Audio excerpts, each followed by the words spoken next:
今晚食飯2個人4隻鴿，237蚊，你哋話抵唔抵咧？哇，睇到針啊，爆晒出嚟啊！哇，你可唔可以想象到呢煲咁樣嘅鴿腎飯係38蚊嘅咋？今晚嘅主打就係呢個木瓜蘆薈乳鴿湯啊！廣東嘅123碗奶茶，你有冇考慮一下？我冇錯，廣東又開啟咗速凍模式啊！今日就帶大家嚟到金沙洲打邊爐食鴿啊！希望佢哋嘅湯底咧仲有蘆薈嘅添 ，Let's go！ 到步！呢個就係佢哋嘅招牌木瓜蘆薈乳鴿煲啊！個個好似浸緊溫泉咁啊！蘆薈喎，有冇飲過啊？鴿腎飯，然之後要個紅燒乳鴿1隻，斬唔斬？唔斬。然之後再攞個鹽焗1隻，鹽焗斬。鹽焗斬，攞個木瓜蘆薈湯底，然之後浸2隻鴿。白芝麻要唔要？可以。佢哋嘅招牌紅燒乳鴿啊！哇，你睇呢個皮，錚錚嘅感覺，睇到嘛？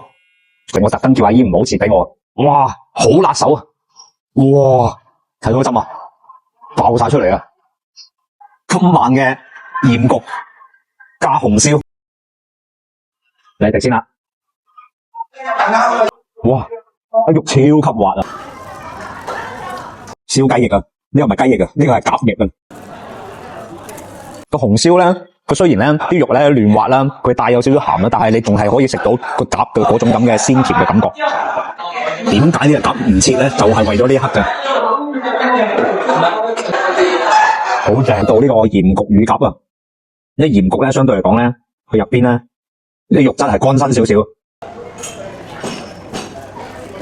哇！呢個鹽焗嘅超級鹹香，佢雖然睇上去咧冇咁嫩滑啦，但係佢都唔至於話好柴嘅。你哋睇下啲肉，仲係好滑。呢鹽焗嘅咧入邊咧，佢啲肉咧超級飽滿，睇到嘛？一大塊啊！哇！你可唔可以想象到呢煲咁樣嘅鴿腎飯係38蚊嘅咋？呢煲38蚊嘅飯竟然有6碗飯。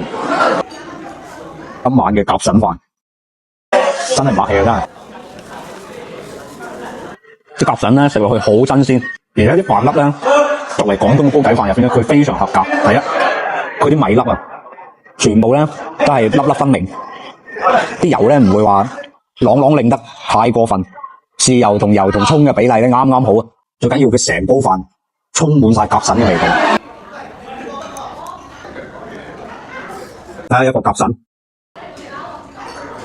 頭先咧已經食咗2隻乳鴿開胃啊！嚟到今晚嘅主打就係呢個木瓜蘆薈乳鴿湯啊！今日嘅精華鴿湯，哇！